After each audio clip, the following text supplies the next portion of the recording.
What's up, family? This is Juan J. Johnson of Real Talk, TJI, coming at you live, uncensored, with a Real Talk commentary. Let me first get the preliminaries out the way. I'll be making multiple videos today, so many topics to go over, so many things to discuss, and when you're trying to build this 24-hour, 7-day-a-week facility, sometimes you don't have the stones immediately. But you don't need stones. You don't need the bricks when you have social media to this degree that I'm trying to accomplish. Again, if you want to reach me, you can reach me at juanjohn29@gmail.com. That's juanjohn29@gmail.com. If you want to send any type of donation to the building of this institution, you can go to gofundme.com/real-talk-TJI-educational fund. If that don't come up, just type in Real Talk Educational Fund, and it will direct you straight to the GoFundMe account. Again, if you want to reach me to come speak at your church, your community center, your house, your neighborhood, on the street, it don't make a difference. Just go to juanjohn29@gmail.com. Again, or you can send any donation you want to gofundme.com/real-talk-TJI-educational fund. With that out the way, let me deal with this issue right now that I think is very important that we need to talk about. And that is this issue of the two judges that were, one was shot and one was mysteriously pulled from the Hudson River. The first judge, he was a 52-year-old county was killed. A county judge in Chicago was killed. His name was Miles, and the judge whose body, the female judge, Abus Salam, served as an associate judge of the Court of Appeals in New York.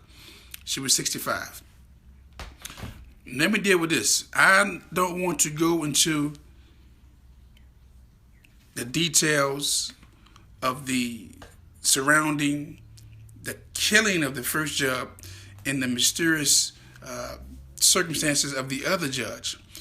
What I will say is this. In reference to both these situations, I have not seen nor heard in my entire life, and I'm going on almost 50 years old, where two black judges were found dead or were killed or came up dead within 4 days in 1 week. They have said they have found the shooter for Judge Miles, and they are ruling the second judge's death as a suicide. I don't know how you come to a conclusion on the suicide within finding the body on the same day, but that's neither here nor there. But let me just deal with the psychological effects of these two incidents on the psyche of the African and American. There's two constants in American society that is prevalent that one must always remember. Number one, they will always have a military bigger than any military in the world. Whether it's Russia, whether it's Europe, whether it's Asia, whether it's South America, or whether it's Africa, the American company or country or nation will always have the biggest military might on the globe. They know they have to have the biggest military might because their numbers are small globally. But as far as military, they want to destroy the world 700 times. They could.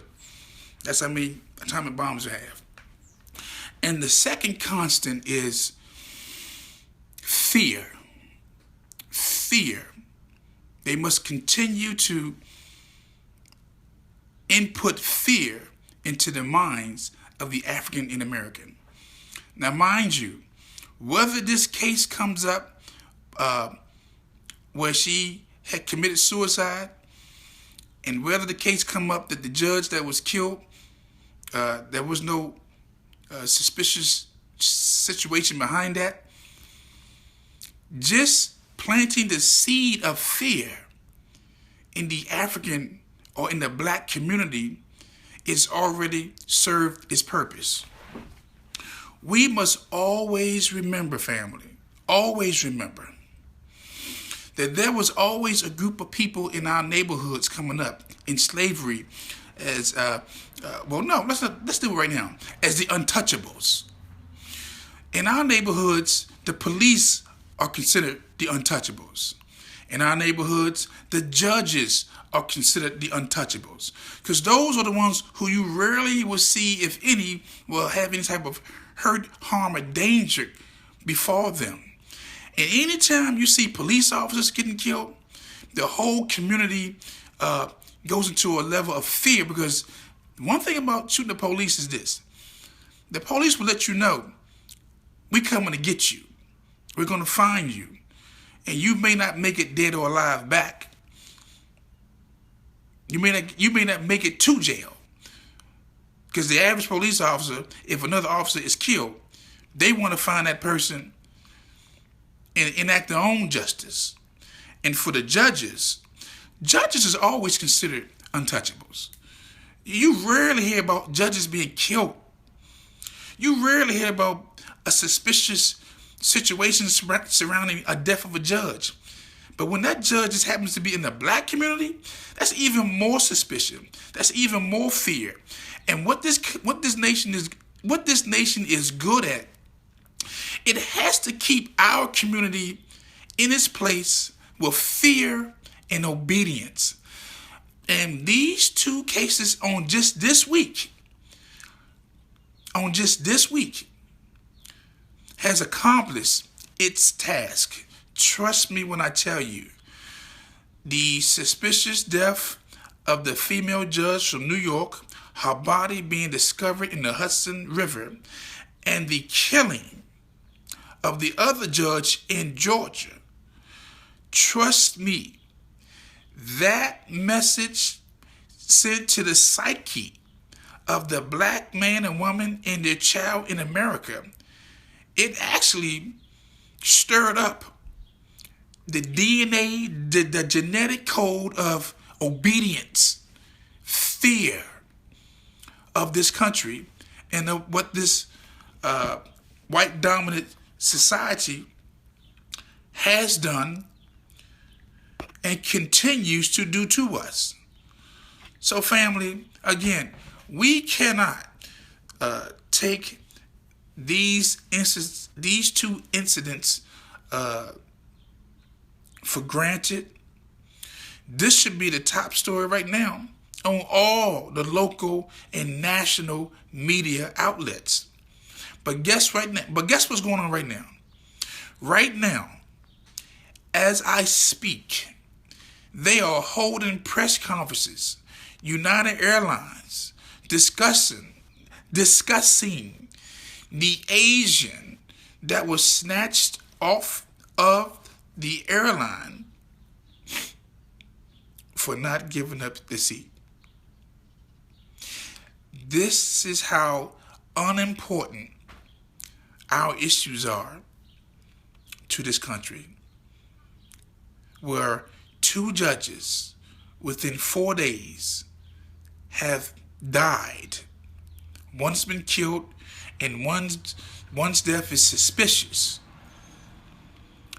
And we are not even the main stories or the national stories. There's nothing right now more important in the black community right now than the fear that's being injected into our communities, into our psyche, from the deaths of two black, a male and a female, both lived in affluent neighborhoods, not riddled with crime.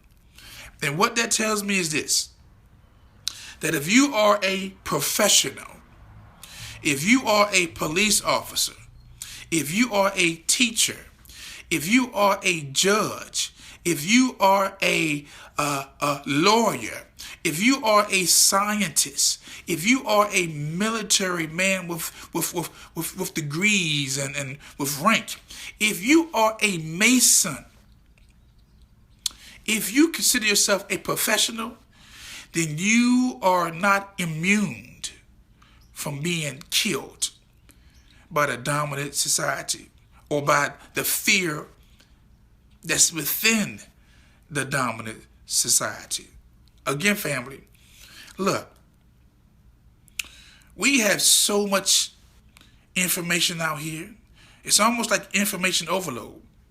But most of the information that we get is for entertainment purposes only, because they know that we consume most of the television, we watch more videos, more movies, more reality entertainment, and they know that keep the black community entertained and not informed. And this is where I come into the picture.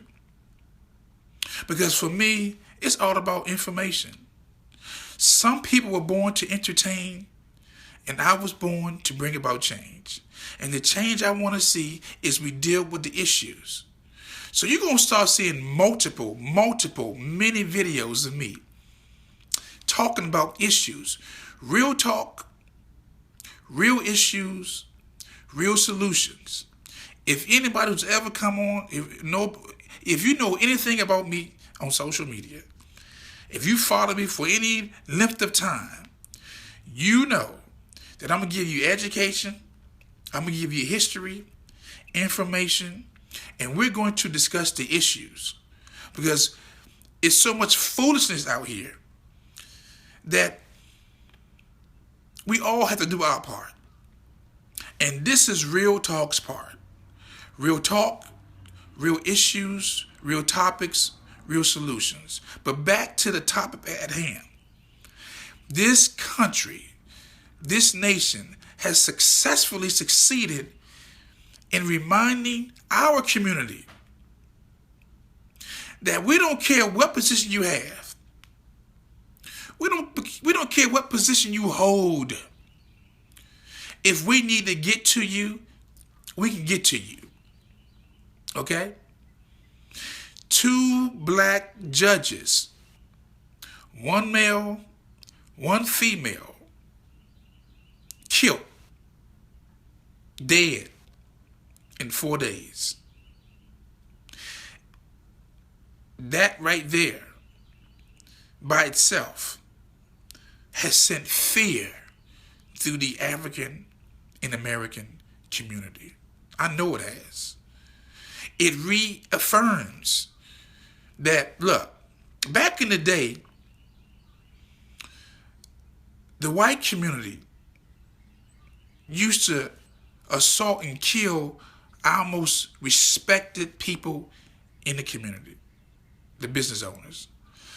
And how they used to refer to them was this: oh, you one of those smart niggas, huh? Oh, you one of those smart ones. And if they thought, if you was one of those smart ones, you would be lynched. You would be hung. Because they couldn't tolerate one of those smart niggas. Okay? So we had to learn early to just act dumb. Just play dumb. Are you a smart nigga? No, sir, no, sir. And look down by your head. Oh, you one of those smart niggas. No, sir, I'm not smart. No, sir, not me, boss. Not me, master. Not me, sir.